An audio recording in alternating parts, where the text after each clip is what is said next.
मेरे बेटे को मेरे पेरेंट्स को सौंप दिया जाए, जिससे कि उसे जीवन की वैल्यूज मिले, वो सीखे। ये लाइन है अतुल सुभाष की। अतुल सुभाष एक AI इंजीनियर जो कि अब हमारे बीच नहीं रहे। नमस्कार साथियों, मैं हूं आपका दोस्त शशि शायर। आज के एपिसोड में हम वैल्यू पर बात करेंगे और उस वैल्यू को वैल्यू देंगे अतुल सुभाष के केस से कनेक्ट करते हुए, राजनीति विज्ञान से कनेक्ट करते हुए। वीडियो को एंड तक देखिएगा। आपकी मर्जी हो तो सब्सक्राइब कीजिए, ना मर्जी हो तो ना कीजिए, क्योंकि कहने पे तो आप करते नहीं हैं। Okay, leave it, come to the point. Atul Subhash AI engineer 9 दिसंबर 2024 को उनके इस दुनिया से जाने के कई कारण उन्होंने बताए और उन्होंने एक वीडियो शूट किया और 24 पेज का नोट्स भी लिखा। हालांकि 24 पेज का नोट्स मुझे तो नहीं मिला है, अगर आपको मिला है तो आप मुझे भी शेयर कीजिएगा। हो सकता है प्राइवेसी के कारण उसे शेयर ना किया जा रहा हो, लेकिन जो वीडियो है वो पब्लिकली अवेलेबल है यूट्यूब पर। 1 घंटा 20 मिनट का, टोटल 80 मिनट का वीडियो है, उसे देखिएगा। और लास्ट पॉइंट पर जा करके देखिएगा, वहां पर वो लास्ट में बोलते हैं कि मेरी कुछ इच्छाएं हैं। और पहली इच्छा वो बताते हैं कि मेरी पहली इच्छा ये है कि मेरे बेटे को मेरे पेरेंट्स को सौंप दिया जाए, ताकि वे उसे जीवन की वैल्यूज सिखा दें। मेरी वाइफ के पास तो कोई वैल्यू है नहीं जीवन की जो उसे सिखा सके। यह भावार्थ है अतुल सुभाष की पहली इच्छा का। आप उस वीडियो को देखिएगा और स्किप करके सबसे लास्ट में जब बताते हैं। अब इसी पर आज हम विश्लेषण करने के लिए आए हुए हैं और आशा करता हूं कि आप इस वीडियो को सुनने के बाद कमेंट करेंगे, अपने विचारों को भी हम तक पहुंचाएंगे। दोस्तों, Atul Subhash 34 years old AI engineer, wife Nikita Singhania एक अच्छे पद पर एक प्राइवेट कंपनी में वो भी काम करती थी। निकिता सिंघानिया अभी हाल ही फिलहाल में मैं आपको बता दूं कि कल मंडे था और कल एक जो पिटीशन निकिता सिंघानिया की तरफ से कर्नाटका हाई कोर्ट में डाली गई थी कि जो उनके खिलाफ हरासमेंट का केस है उस पर जांच को रोका जाए, ऐसी उनकी पिटीशन थी। उसको कर्नाटका हाई कोर्ट ने डिक्लाइन कर दिया है और इसे आप पढ़ सकते हैं। Atul Subhash suicide case, Karnataka high court decline to stay probe against wife her family. तो उसे उन्होंने डिक्लाइन कर दिया है। मंडे का द हिंदू आप देखिएगा, उसमें पेज नंबर भी मैं बता देता हूं आपको, पेज नंबर 5।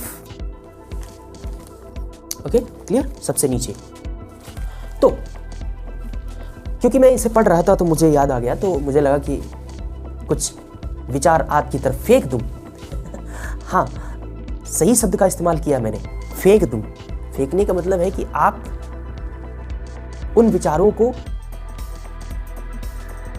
टटोले और उनको गहनता से समझें।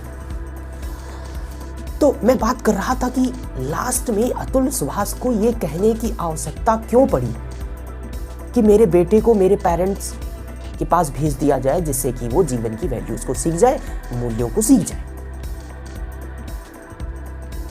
क्या आप समझिए कि अतुल सुभाष की जो सैलरी रही होगी वो क्या रही होगी? अनुमान लगाइए या फिर गूगल कर लीजिए। 1 लाख प्लस रही होगी, शायद plus minus 1 lakh plus minus रही होगी। आप गूगल कर लीजिएगा, मैं करेक्ट नहीं हूं तो मुझे करेक्ट कीजिएगा। और निकिता सिंघानिया भी एक अच्छे पद पर। अब दोनों जब अर्निंग कर रहे हैं, अच्छा खासा पैसा है, और प्रॉस्पेरिटी है खूब, जिसके पीछे आप दौड़ रहे हैं। आप चाहते हैं कि मेरे पास गाड़ी हो, बंगला हो, थार हो, बुलेट हो, जब मैं चलूं तो भुर भुर भुर करके पूरे, मतलब जिस गली से निकल जाऊं तो बिल्कुल धुआं ही धुआं हो जाए। आप भी तो ऐसा चाहते हैं ना। अतुल सुभाष के केस को अच्छे से आप एनालाइज करेंगे तो आप पाएंगे कि दोनों की सैलरी को मिला करके देखा जाए तो संपन्न थे दोनों को मिलाकर, मतलब एक परिवार जो बना उनका अतुल सुभाष का संपन्न परिवार था। एक संपन्न नहीं कहेंगे, बेहद संपन्न।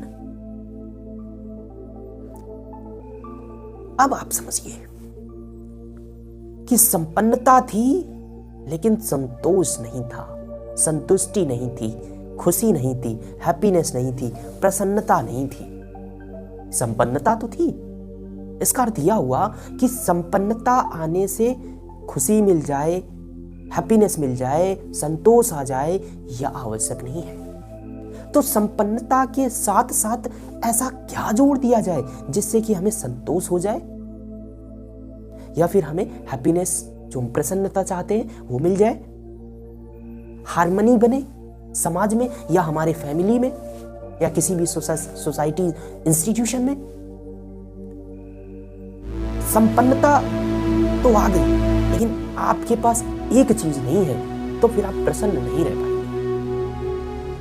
और संपन्नता ना हो और वो एक चीज हो तो आप संतोषी भी होंगे, सेटिस्फाइंग, हैप्पी भी होंगे। भाई वो कौन सी चीज है? वो वही चीज है जो अतुल सुभाष अपनी पहली इच्छा में बताते हैं। वो क्या है? वो है मूल्य। मूल्य, मूल्य को समझिए, इस वैल्यू को समझिए। भारतीय संस्कृति में वैल्यू पर बहुत जोर दिया गया है। अब वैल्यू को थोड़ा सरलीकरण करते हैं कि वैल्यू क्या है, मूल्य क्या है, तब आप बेहद आसानी से समझ पाएंगे इस एनालिसिस को। तो दृष्टि आईएएस डॉक्टर विकास दिव्य कीर्ति सर का एक वीडियो है जिसे मैं कॉपीराइट के चलते यहाँ स्क्रीन पर चला नहीं सकता हूँ, लेकिन आपको बता सकता हूँ कि आप उस वीडियो को देखिएगा, जरूर देखिएगा। उस वीडियो में सर ने बताया है मूल्य क्या है और प्रतिमान क्या है, दोनों का रिलेशन उन्होंने बताया। तो आप इसे देख सकते हैं, relation between values and norms, interesting movements by doctor Vikas Divya Kirti, दृष्टि आईएएस आप सर्च करेंगे तो आपको मिल जाएगा। और मूल्य और प्रतिमान। तो मूल्य क्या है? तो मूल्य, जैसे कि उदाहरण से अगर हम समझें तो आदर करना एक मूल्य है। हाँ, किसी की भावनाओं का सम्मान करना मूल्य है, वैल्यू है एक। आदर करना मूल्य है, जैसे कि आदर, अब आप आदर कर रहे हैं तो कैसे आदर कर रहे हैं वो बात अलग हो जाती है। तरीका जो है वो नॉर्म्स बन जाता है सोसाइटी का। मूल्य क्या है कि हम आदर कर रहे हैं, मेन फिलॉसफिकल पॉइंट है कि आदर कर रहे हैं, हम सम्मान कर रहे हैं, ये मूल्य है। हमारे मानव जीवन का एक मूल्य है कि हमें आदर करना है, सम्मान करना है। कैसे करना है ये एक तरीका है, क्योंकि हो सकता है कि मूल्य तो हर सोसाइटी में हो, लेकिन उस मूल्य को फॉलो करने का जो तरीका है वो अलग अलग हो सकता है अलग अलग सोसाइटी में। जैसे कि कोई आपके पैर छू करके सम्मान व्यक्त करता है, कोई नजरें झुका करके सम्मान व्यक्त करता है, कोई ऐसे जीभ निकाल करके सम्मान व्यक्त करता है, कोई नमस्ते करके सम्मान व्यक्त करता है। वो तरीका अलग हो सकता है, लेकिन मूल्य एक है। मूल्य एक क्या है कि हम सम्मान कर रहे हैं, हम आदर कर रहे हैं, तो ये एक मूल्य है। तो कई सारे समाज में मूल्य होते हैं, इनको फॉलो करना बहुत जरूरी होता है। केवल वैज्ञानिकता के आधार पर किसी बात को कह देना ये ठीक नहीं है, उसमें मूल्यों की आवश्यकता बहुत है। अब इस बात को जस्टिफाई करते हैं कि केवल वैज्ञानिकता के आधार पर किसी बात को कह देना ये ठीक नहीं है। दोस्तों, एक विचार आया सेकेंड वर्ल्ड वॉर के बाद, उत्तर व्यवहारवाद, और उससे पहले एक विचार चलता था व्यवहारवाद।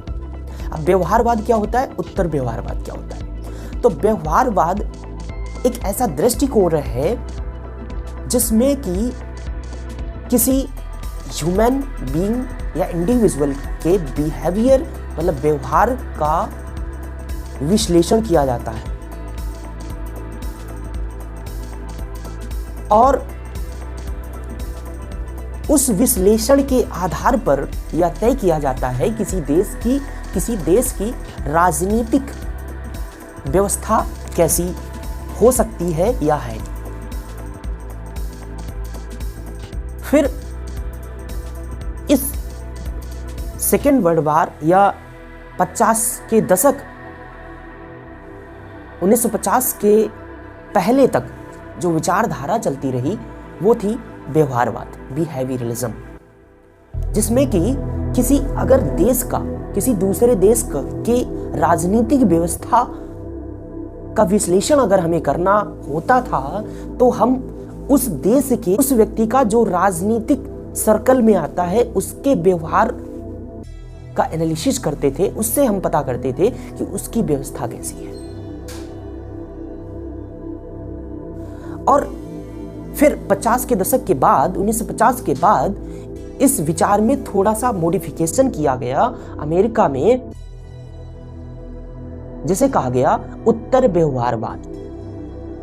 अब ये उत्तर व्यवहारवाद क्या था? तो व्यवहारवाद ये था कि हम केवल वैज्ञानिकता के आधार पर चीजों का एनालिसिस करेंगे। लेकिन फिर अमेरिका के साइंटिस्ट या थिंकर डेविड स्टन 1950 के बाद इसमें मॉडिफिकेशन करते हैं और कहते हैं कि नहीं, केवल हमें वैज्ञानिकता पर ध्यान नहीं देना है बल्कि उसमें हमें वैल्यू को भी ऐड करना है। भाई, हम अगर किसी इंडिविजुअल का, किसी व्यक्ति का हम उसके व्यवहार का एनालिसिस कर रहे हैं तो केवल वैज्ञानिकता के आधार पर ना करें बल्कि उस मनुष्य में उसकी वैल्यू क्या है उस पर भी विचार करें। अब आप समझिए कि डेविड स्टन, अमेरिका के थिंकर डेविड स्टन ने इसमें मॉडिफिकेशन किया और कहा कि हम केवल किसी देश के राजनीतिक व्यवस्था का जब एनालिसिस कर रहे होंगे तो केवल उस देश के इंडिविजुअल के व्यवहार का एनालिसिस हम वैज्ञानिकता के आधार पर ही नहीं करेंगे बल्कि उसमें एक टर्म जोड़ेंगे, वह है वैल्यू बेस्ड। वैल्यू मूल्यों पर आधारित होगा। जैसे कि अभी पिछले महीने में बात करें तो अमेरिका में जो पार्टी में अभी आए हुए हैं ट्रंप, बड़ा पूरे विश्व में शायद ऐसा रहा होगा कि इनके बनने के बाद, इनके प्रेसिडेंट बनने के बाद दुनिया की छवि क्या होगी, इमेज क्या होगी, परिवर्तन क्या होगी। आप समझिए कि उनके प्रेसिडेंट बनने से भारत पर क्या असर होगा या चाइना पर क्या असर होगा या किस पर क्या असर होगा, ये लोग विचार कर रहे थे। तो वो ऐसा विचार केवल वैज्ञानिकता के आधार पर या फिलोसॉफिकल पॉइंट या किसी और आधार पर नहीं कर रहे थे बल्कि उनके प्रेसिडेंट जो डोनाल्ड ट्रंप हैं उनके वैल्यू को भी ध्यान में रखा गया भाई, कि उसकी वैल्यू क्या है, उस व्यक्ति की वैल्यू क्या है, मतलब वो उसके अंदर वैल्यू क्या है, इस पर भी ध्यान दिया गया। तो ये जो वैल्यू वाला मैटर है ना, ये भारत में वैदिक काल से चला आ रहा है। और वेस्टर्न की बात करें तो वहां पर जो विचार चल रहा था उदारवादी, उसमें तो जोड़ा गया जब 1950 सेकेंड वर्ल्ड वॉर खत्म हो गया। उससे पहले तक तो केवल फिलोसॉफिकल पॉइंट पर चलते थे, बेस पर चलते थे, वो केवल उत्तर व्यवहारवादी थे। फिर उसमें उनको वैल्यू जोड़नी पड़ी। जबकि भारत की अगर बात करें तो भारत में तो वैदिक काल से वैल्यू को मान्यता दी जा रही है। तो हम ये बात कर रहे थे, इसको जस्टिफाई कर रहे थे कि जो सिस्टम है, जो ह्यूमन बीइंग है, उसे केवल संपन्नता को नहीं देखना है, उस संपन्नता में, अगर उस संपन्नता में हमें खुशी देखनी है, हैप्पीनेस देखनी है, प्रसन्नता देखनी है, संतोष देखना है, तो एक चीज जोड़ना पड़ेगा और वो है वैल्यू। और एजुकेशन सिस्टम में भी ये सुधार करने की फायदा हो सकता है, क्योंकि आज का जो युवा है वो तर्कवादी ज्यादा हो रहा है, वैल्यू को दरकिनार कर रहे हैं। आज के युवा वैल्यू को दरकिनार कैसे कर रहे हैं? अच्छा, मैं आपको एग्जांपल बताता हूं। जैसे किसी ने कहा कि तुम्हें टीचर का सम्मान करना चाहिए, रिस्पेक्ट करना चाहिए, किसी ने कहा, तो एक बच्चा बोल पड़ा कि हम सम्मान क्यों करें भाई, हम सम्मान क्यों करें? आप सोचिए ना कि हम फीस देते हैं, हम फीस लेते हैं, बदले में हमको पढ़ाते हैं, बस बात खत्म। ये तो सौदेबाजी हो गई। हम सम्मान क्यों करें भाई? ये तर्क हमें अंदर से झकझोर देता है कि शिक्षक का सम्मान करने की बारी आई तो उस बच्चे ने ये जवाब दिया कि हम फीस देते हैं तो उसके बदले आप हमें पढ़ाते हैं, हम आपका सम्मान क्यों करें? ये तर्कवादिता है। लेकिन दोस्तों, हमें अपने एजुकेशन सिस्टम में वैल्यू को लाने की आवश्यकता है। ज्यादा वैज्ञानिकता की ओर भागना हमारे अंदर के मूल्यों को खत्म कर देगा।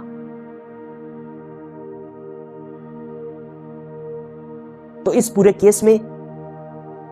केस को मैंने उत्तर व्यवहारवाद और आज के यूथ के साथ में पूरा जोड़ करके हमने बताया। और उसका समरी सिर्फ इतना है कि भाई साहब, वैल्यू को वैल्यू दीजिए। Without value society is nothing. अगर वैल्यू होती, अगर अतुल सुभाष के केस में निकिता सिंघानिया को ये वैल्यू दी जाती कि भाई थोड़ा सा आदर सत्कार, दूसरे की भावनाओं का सम्मान कर लो, तो शायद ना होता। खैर, हम उस पर टिप्पणी कुछ भी नहीं करेंगे। वो सारा मामला कोर्ट में पेंडिंग है या जो भी है, उस पर बिल्कुल हम बात नहीं करेंगे। हम सिर्फ इतना बात करते हैं कि भाई साहब, वैल्यू पर ध्यान दीजिए। अपने अगर फैमिली में हार्मनी बनाए रखना चाहते हैं, एक तारतम्यता, बैलेंस बनाए रखना चाहते हैं, तो फिर वैल्यू पर ध्यान दीजिए। Without value there is nothing. धन्यवाद।